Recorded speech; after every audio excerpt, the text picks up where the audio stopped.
விஜய் அப்பாவை இன்ஸ்டாகிராமில் அன்ஃபாலோ பண்ணிட்டேன், அவருக்கு எனக்கு எந்த பேச்சுவார்த்தை இல்லை அப்படின்னு சொல்லிட்டு சோஷியல் மீடியாவில் பல வதந்திகள் பரவி வந்துச்சு. அந்த வதந்திகளுக்கெல்லாம் முற்றுப்புள்ளி வைக்கிற மாதிரி ஜேசன் சஞ்சய் இன்னைக்கு ஒரு அதிரடியான இன்டர்வியூ கொடுத்துருக்காரு. இந்த இன்டர்வியூவில் முழுக்க முழுக்க தன்னோட அப்பாவை பற்றி மனம் திறந்து ஜேசன் சஞ்சய் பேசியிருக்காரு.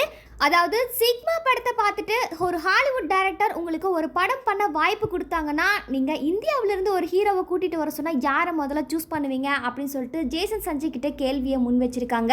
அதுக்கு ஜேசன் சஞ்சய் கொஞ்சம் கூட யோசிக்காம என்னோட ஃபர்ஸ்ட் மைண்டுக்கு வர்றதே என்னோட அப்பா மட்டும்தான்.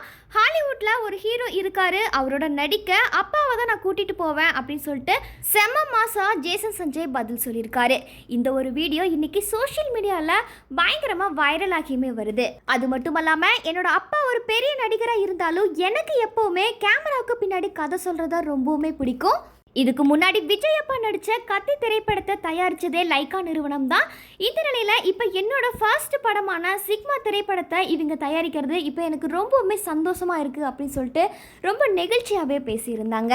இந்த வீடியோவை பார்க்கும்போது ஜேசன் சஞ்சய் அவரோட அப்பா மேலே எந்த அளவுக்கு அன்பு வச்சிருக்காரு, அவர் மேலே எவ்வளவு மரியாதை வச்சிருக்காரு அப்படின்றத தெளிவாகவே காட்டியிருக்கு. இந்த நிலையில் தன்னோட ஃபேமிலி பற்றி பேசின ஒவ்வொரு வதந்திக்குமே ஜேசன் சஞ்சய் இன்னைக்கு ஒரு முற்றுப்புள்ளி வச்சிருக்காரு. அதுலேயும் குறிப்பாக தன்னோட அப்பாவை பற்றி அவர் ரொம்ப நிறையவே பேசியிருக்காரு. அவர் பேசின இந்த ஒரு ஸ்பீச் குறித்து நீங்கள் என்ன நினைக்கிறீங்க அப்படின்றத மறக்காமல் கமெண்ட் செக்ஷனில் பதிவு பண்ணுங்கள்.